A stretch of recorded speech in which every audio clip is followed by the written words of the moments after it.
She had a heart of gold and she'd do anything for anyone. She was a great mum. And she was a good friend, very good friend. So she met Mark at a barbecue, a friend's barbecue. She wasn't overly interested at first because she said that he seemed shy. And she had her older son to think about as well. She had not long been out of a relationship. But they got together and he moved in pretty quick when they got together. And he was working nights at the time, and it was okay. I did think Mark was a bit strange, kind of moody. But when you meet somebody, you know, they don't know you, so you let it be. And then he lost his job, so it was all on Emma. Pretty soon after that, they started arguing, and he moved out for a bit. But they got back together. Everything was good, and then she got pregnant with her younger child. After she was pregnant, he was very controlling. Some things that she would say about the controlling, and me and two other friends had spoke to her about it. You know, you've got to put a stop to that. You can't have that control. And she did seem to stand up for herself, and it went smoothly for a bit. On May the 25th, it was a normal day.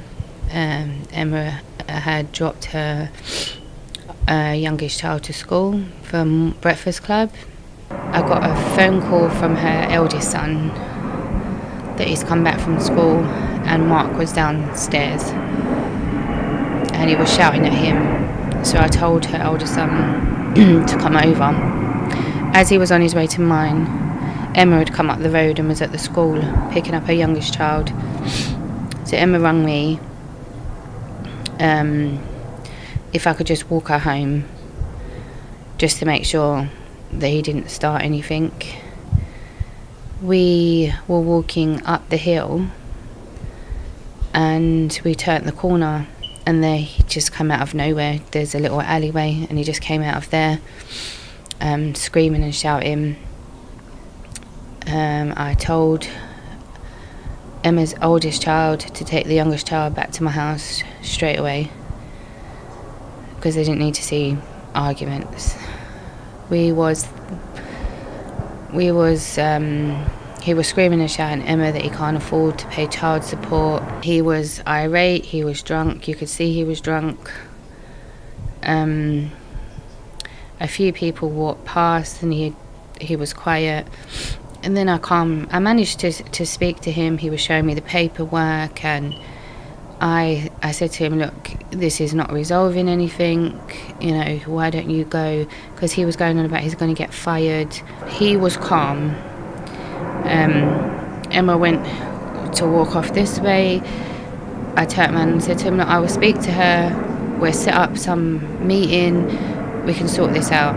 It doesn't have to be like this. Every time you see each other, you've got a child. As I turned back, Emma had just got past the bollard. He come flying past me. I just saw this shimmer. And I clocked he had a knife. And he just shoved the knife into Emma's back. As I got over to Emma turned and she said, what the fuck? I managed to get him off of her. He was coming either side at me with this knife. I managed to push him.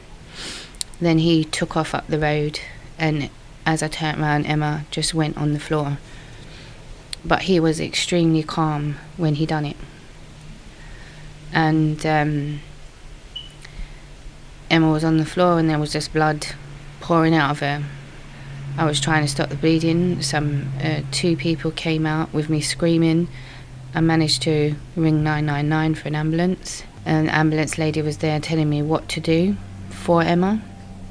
I was screaming at Emma, you know, not to leave. Stay with me, Emma.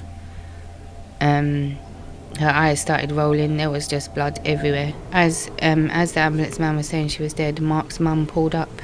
He had rung his mum to tell his mum what he had done. He left his daughter with no mum and no dad for less than £5 a week. If there is anyone out there, this partner is controlling or there's something not quite right, leave. Just leave. Get help. Doesn't matter whether you've got kids or not. Just go. Because you might not be able to see them kids grow up if you let it carry on. Every single day there's something to remind me. For a good 6 months after it happened, I couldn't even go in the kitchen and chop up anything with a kitchen knife. It was too much. The shower hitting my face reminded me of the blood splatting on me. Just walking out the street door, people around, how does life go on? And you just want to scream. Do you know what's happened? And they told me that the last thing to go was your hearing. So she knew I was with her. She wasn't on her own, which gave me a bit of comfort.